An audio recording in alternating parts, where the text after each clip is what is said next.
නැන්දම්මගේ පීඩනය හසු වෙලා දැන් අපි ඒක ආපහු දෙනවා කාටද?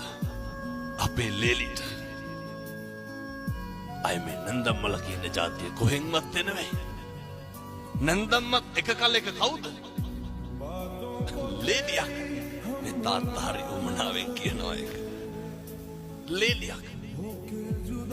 ගෙනාපු අලුත අර කියනවනේ දලුත ගෙනාපු මනමාලි වහලෙත් ගොම ගන්නවා කියලා. ගෙනාපු අලුත සතිය ඉන්නවා උඩරිම. ඊට පස්සේ අපේ අම්මලාට බෑ මොකක් දරන්නද? දරන්න බෑ. බුදුම ඉරිසියාවක් තියෙන. එක කිරියම්ම කෙනෙක් මම මේ දොස් පරොස් කියනවා එහෙම නෙමෙයි. මට අය බනවලට කියනෙකුත් නෑ. හැබැයි මම මේක කියනවා.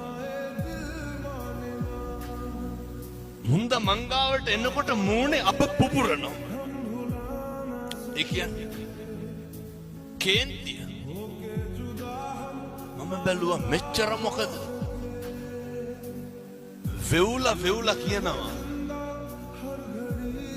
මම කියපු විදිහටම කියන්න. මගේ අශිෂ්ටකම කියලා හැම දොස් කියන්න එපා හොඳේ. කියපු විදිහේ ඉතින් කියන්න නම් ඕනේ නෑ. ඔය ඇත්තෝ කියන විදිහමයි. හාමුදුරුවනේ අරකිත් එක්ක බෑ කිව්වා. කාත් එක්කද? බලන්නකො කතා කරන විදිය. ඒ කියපු විදිහට මම හිතුවේ බණ පටන් අරගෙන විනාඩි 30ක් ගියා.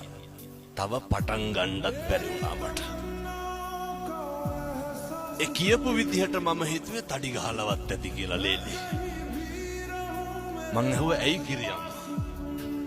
කියනවා හාමුදුරුවනේ පොඩි එක අරගෙන යන ටිකටත් දැන් මේ ඒකි මේකි කියලාමයි කතාව. පොඩි එක අරගෙන යන ටිකටත් මූණ හොදලා පවුඩර් ගහන්න ඕනේ.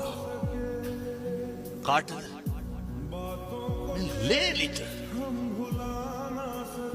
විස්තර ගොඩක් කිව්වා. ඇඟිලි පාට කරනවලු. අන්තිමේ කිව්වා කොල්ලගේ සල්ලිනේ. මම ඇහුවා කවුද පවුඩර් ගන්න? ලේලි. අන්තිමේ කිව්වා හාමුදුරුවනේ ඒකිගේ සුදිය වෙටි කියලා. මේ කිරියම්මලා හැම බණින් නැතු ඇති.